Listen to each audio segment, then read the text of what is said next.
I'm glad you mentioned this, because one of the things I'm wondering about when thinking about how we speak to foreign audiences in the UK, around the world, is there does seem to be a very large gulf in values between what is obvious and consensual within Israeli society and the way that Western societies see themselves. Western societies that have enjoyed a long peace since 1945. A long peace, by the way, secured through total victory over the enemy and means that would now be considered... At whatever the cost. At whatever the cost.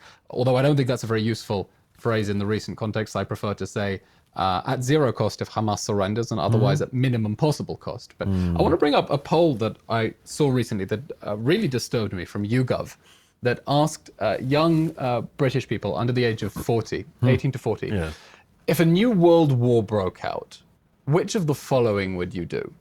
Only 7% said that they would volunteer for military service. 21% they said they would not volunteer but would serve if called up.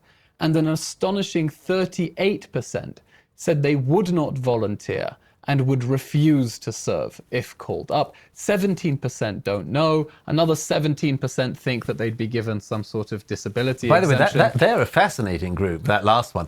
I don't believe the armed forces would want me to serve due to age or disability. Now, saying it's all 18 to 40-year-olds. Correct. Why do they think that if they're 18 to 40, that they wouldn't be allowed to serve due to their age?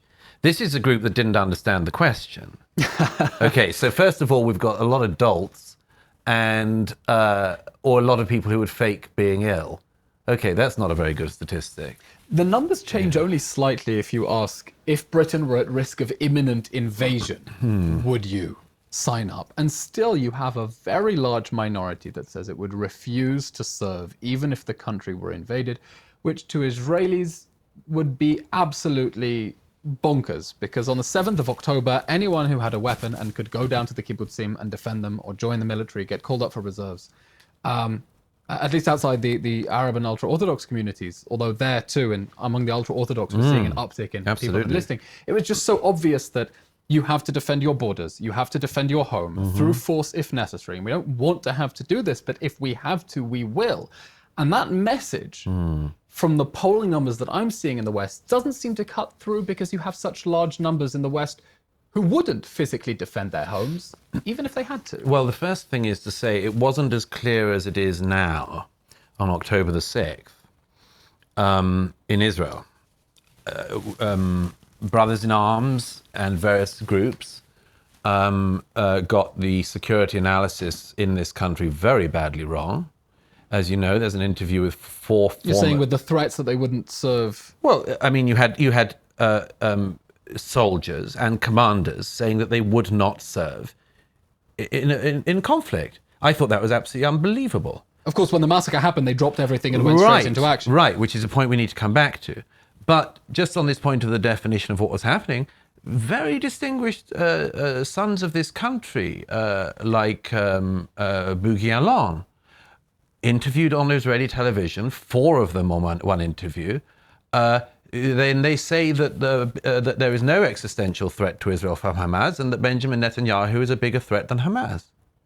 And if one thing is clear since October 7th, it's that we as a country dramatically underestimated the level of the threat and how dangerous things could get. That's in a country which knows the threat, and has lived the threat in recent generations.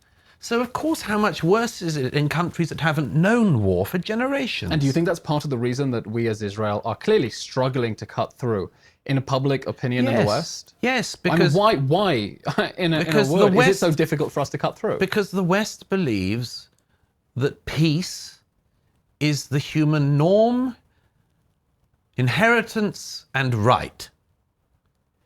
It's a human right to live in peace. It isn't. Isn't it? There is no such right. No such right exists in nature. It is a wonderful thing to have, but it can be taken away like all rights. It's the problem of the language of rights. The language of rights is taught as if rights exist like oxygen, and they don't. They only exist if they are fought for and maintained. And they can only be maintained if people who would threaten your rights, including your most basic rights like your right to life, are not allowed to succeed. There is no law of nature that makes peace the norm. It isn't the norm historically. We are deeply blessed to have lived in the past few generations in a world in which it was relatively the norm in Western democracies. Thanks to total victory in 1945. Thanks to total victory in 1945 and then again in 1989, 1990. And seeing off the two twin horrors of the 20th century of fascism and communism. But it is not the norm. But if you grew up in the post-war dividend, the post-Cold War dividend, you could easily come out with the misunderstanding that this was the normal state of human affairs. It isn't. I did have a thought after the Ukraine crisis began with Russia's invasion that would begin to shift public attitudes in the West. And suddenly the language of fighting to defend borders, fighting to defend your home, fighting to defend freedom and democracy, which had begun to sound like cliches after the Iraq War, would make inroads in the West, and that shift would make the West more amenable to Israel because they would understand what it means to have to defend your home from an armed invasion. Are you seeing that shift, or was that wishful thinking? I mean, there was a poll that came out, Ipsos Mori, I think it was, straight after the invasion of Ukraine.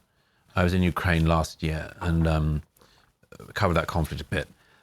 There was a poll that came out of American public opinion shortly after the invasion of Ukraine, asking Americans whether they would stay and fight or flee if their country was invaded like Ukraine was invaded.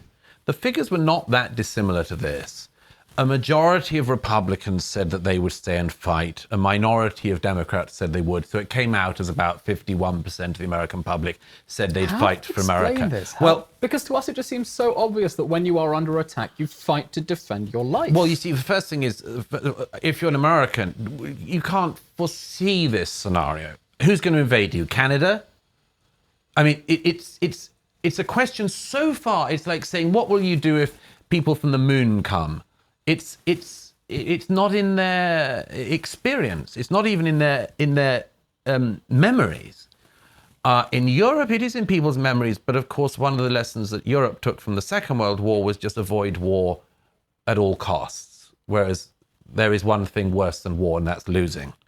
And that's certainly a lesson that we've taken to heart in this war as well, where we have the crowds around the world saying ceasefire, and obviously we would like the war to end too, but we need it to end in a way that makes sure Hamas cannot attack us again, because if it ends too early, then you just leave the enemy on its feet, threatening to attack you again and again. Of course. I mean, it's intolerable. One of the things I've said about this country is it's absolutely intolerable that this country should be in a position where it has to have a Gaza war every second or third year. No, it's as if we've taken it as normal. And a Lebanon war every 15 to 20 years.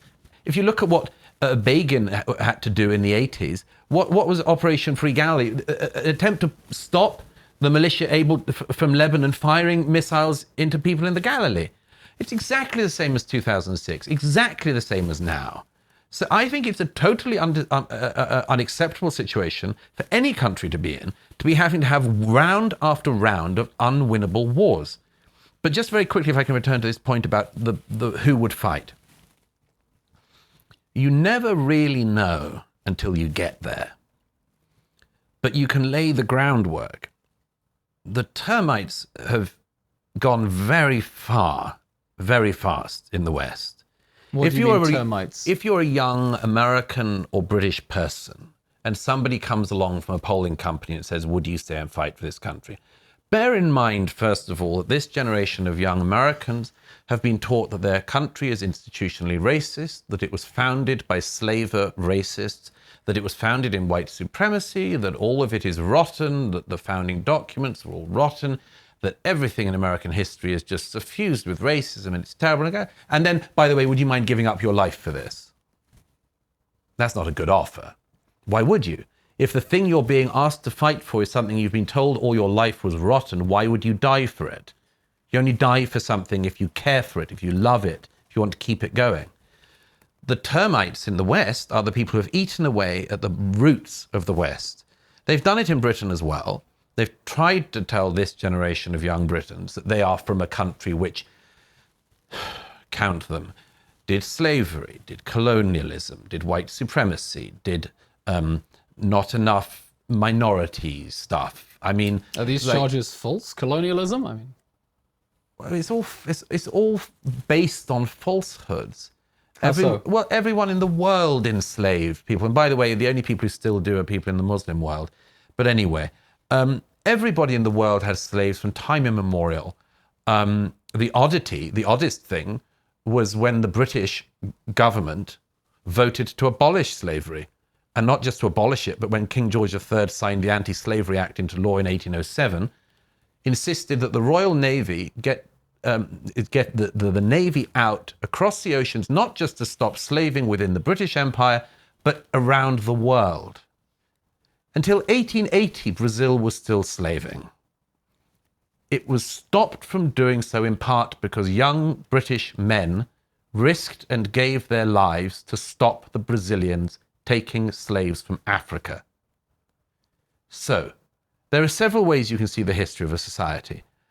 I could, if I wanted to, by the way, and anyone could if they were a malevolent actor, look at any country in the world through this same lens, and I could rip them apart in the same way if I was so malevolently inclined to do so. If I wanted to look at Turkey and to destroy and denigrate and demoralize the Turkish population, I could explain to them that they are the inheritors of an empire, a colonial power indeed, and a very brutal colonial power. My goodness, the Ottoman Empire makes the British Empire look entirely pacifist. The Ottoman Empire kept slaving much longer than everyone else. The Ottoman Empire brutally suppressed all minorities, chased 1.5 million Greeks out of Asia Minor. It was racist. It wasn't great with gays. Many, many things could be said about the Ottoman Empire, and you could use it to say to a modern-day Turk, and that's why your country's rotten, and you're rotten, and you've got nothing worth defending. You can do that on everyone. As it happens, Britain and America have a much better history than most countries. Indeed, I think more than any country.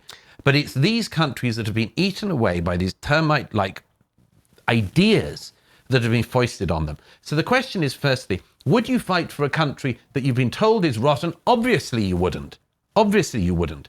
But the second thing is, if you still have the correct memory of your society, the correct appropriation of your society, the correct estimation of your society, and you're British or you're American, and you still have a memory from before the time when they tried to wipe it in the last 20 years, if you have that memory and a proper estimation of your country's past, and the fact that overwhelmingly countries like Britain and America have been overwhelming forces for good in the world, overwhelmingly forces for good. If you take that into account, then, okay, you would wish to defend it, and you'd wish to fight for it, and maybe even die for it. But there's one other point I have to make. Never, never use these polls to predict the future. In 1934, the most famous vote that ever happened at our old university, the Oxford Union, was the King and Country His debate. house would not fight for king and country. Right. And everybody knows that that house of young men, entirely men at that time, of course, these young men voted in 1934 that they would not fight for king and country. And 5 years later, every single newspaper in Britain, the Telegraph, all of the press attacked, lambasted this generation. They said that they're weak. Look, there was a good reason that those young men voted that way that night. They were still traumatized They were by still the Great War. traumatized from the Great War. Many of them had lost their fathers and elder brothers and much more. Europe did not want to go back to war. Britain did not want to go back to war. When Churchill spoke in the spring of 1940, he knew he was speaking to a nation that needed to be pushed into the point of courage he knew it was capable of. But the point is that those young men who voted that night at the Oxford Union, they would not fight for king and country, 6 years later signed up, and they fought for king and country, and they were the greatest generation.